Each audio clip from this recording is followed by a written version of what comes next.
Hello, so in this video we're going to go through how to add a video and make it an assignment and then share that with students. And so before we do any of that, we have to first make our classes. So if you go at the top here, it'll say my classes. And then what's really nice about this, I can add classes and I can sync right from Google Classroom. So I would click Google Classroom, it'll probably have you signed in or give it authorization, but then I can pick, let's say I want my advisement, actually I probably want all of these now that the school is going to start, but I'll just do a click for what I want, and then you hit import.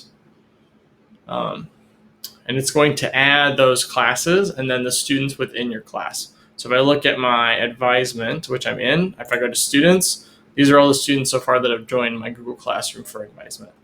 And then I can look at assignments and stuff like that when I get that far. But it's really nice in the fact that you can use Google Classroom to import that. So for example, if I would have students that have joined my Google Classroom after I've synced this with Edpuzzle, they're not going to appear until I go to students again. And then you would go to import students and it would basically run another sync for you. There's also some class options in terms of renaming it, but I would just probably use whatever you call it in Google Classroom to avoid confusion. But that would be how you would add students in the Edpuzzle side after they've been added in Google Classroom. Okay, so back to now making an assignment for a video. So you'd be on the content here at the top. And to add your own, if you don't find one that's already pre-made, you would go to My Content here on the left, and you're going to hit Add Content. And there's kind of some different ways to do it. You can upload a video. So if this is something that you've created, you would upload it. Their student project is where you would basically students will be finding the video and then editing it themselves. I've never used it because I haven't figured out a way I would use it yet, but it exists. But most of you, since I'm guessing you'll probably have a video from YouTube in mind, or say Khan Academy or something, I would go to create a video. And so when you create a video, you're going to see basically some pre-made options. But to find one that maybe you have found already on, let's say YouTube, you would copy the link to the YouTube video, and then in this search box at the top, you're just going to paste that link and then hit search. And this is going to take you to that specific video on YouTube, and then it'll put it in the Edpuzzle editor, so to speak. And you have some options here at the beginning. So if maybe you don't want to have students watch the whole video, maybe you want to just have them watch like the first 30 seconds, you have the option to cut either from the beginning or the end what you want them to be able to see. You also can add a voiceover. So, apparently you can't. You used to be able to add a voiceover, but there's still kind of a way around it, which I'll show you. And that's in this third part, in questions. So questions, you kind of have three ways to ask questions as you watch the video. You can do multiple choice, open-ended, which is a short answer, or you can just put in a note. So something like a comment that you want them to pay attention to. So I'm going to start playing this, and then I'm going to start adding some questions and show you what that's like. So this is a video that I recorded earlier. So you're going to hear me talking twice, once in the video. And let's say I get to 50 seconds in my video, for example, I wanted to really show you, and I want to add a multiple choice question. I would just click that there, and it'll kind of show you I can add my question here, and then I can add choices for students to pick on my multiple choice. And you have different functions too. I can change what that text looks like.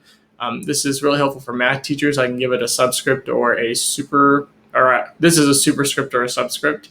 You can embed a link or a photo in there, and then you can also insert different equations. And like I said, that's probably more for math teachers as well. So I can put, where is the whiteboard? Sure. And then I can put their options and then mark which one is correct. Under effects. Now, it, by default, only gives you two different options for students to pick from. You can add more. So if you're used to having like 4 choices, you can do that. And then let's say you want to change it from being the first one that's correct. You just have to mark which one is correct and which one is not.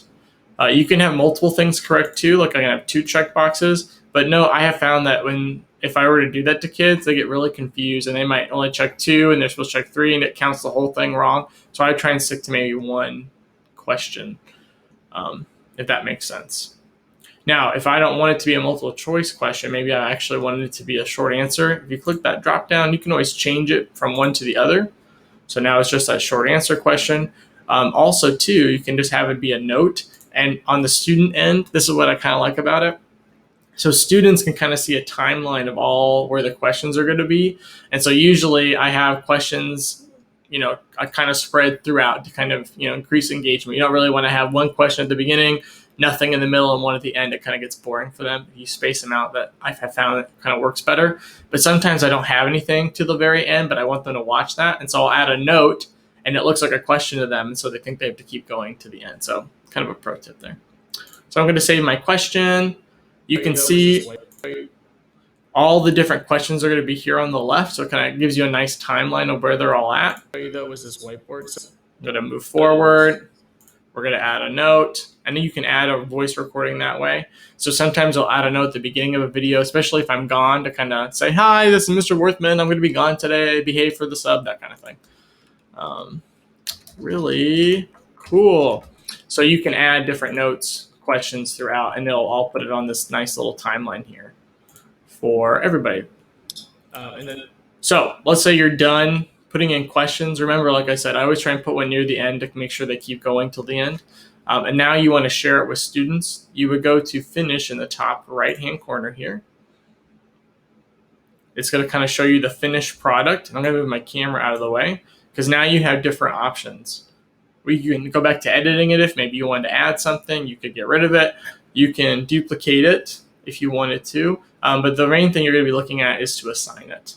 You also can control, this is new, the privacy. So if I didn't want other teachers to find my video, I can make it private rather than being public. So let's assign the video. And now you can see all the classes that we had synced earlier. They're all going to be right here. So let's say I'm going to do it to my advisement class. I'll check that. You can do due dates within Edpuzzle. I would recommend doing a due date because it shows up easier for students. Because if you remember back to the class view, there's due videos, no due date, and then the students. The no due date ones, students, when they log in, they'll go to the due videos. That's what it shows right away. So it's easier if you give it a due date. So you can assign it for whenever. And I want to go to here. You can control the time as well. And then what I really like too about Edpuzzle, you can prevent them from skipping throughout the video. So if you, let's say, turn that off, students can then skip from question to question. They don't have to watch the whole thing. And then you can also turn on closed captioning, or make that available to them, I should say. And then the other great thing is you can post this to Google Classroom. So it can help make an assignment for you in Google Classroom. Otherwise, you can just share the video to you can just share the link to the video as an assignment on Google Classroom. Also, if you have wanted to share this with a colleague, you can share the public link, which would be this share with colleagues. So I'm going to assign this and kind of show you what that looks like. So make sure I pick my due dates again, and I'll post it in Google Classroom. So I'm going to hit assign. And this is the second video. This is going to show you kind of the teacher view.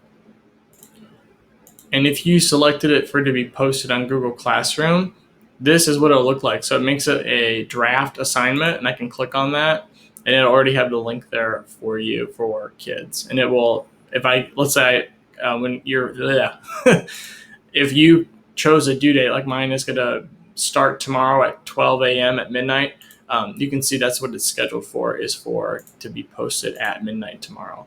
So that's kind of a really cool integration. Yeah, you can see it's posted for tomorrow at 12 a.m. Okay, so that's how you make an assignment and share it with students. In the next video, I'm going to go over kind of that teacher view. What does it look like when students are actually working on it, and then how that gradebook kind of works.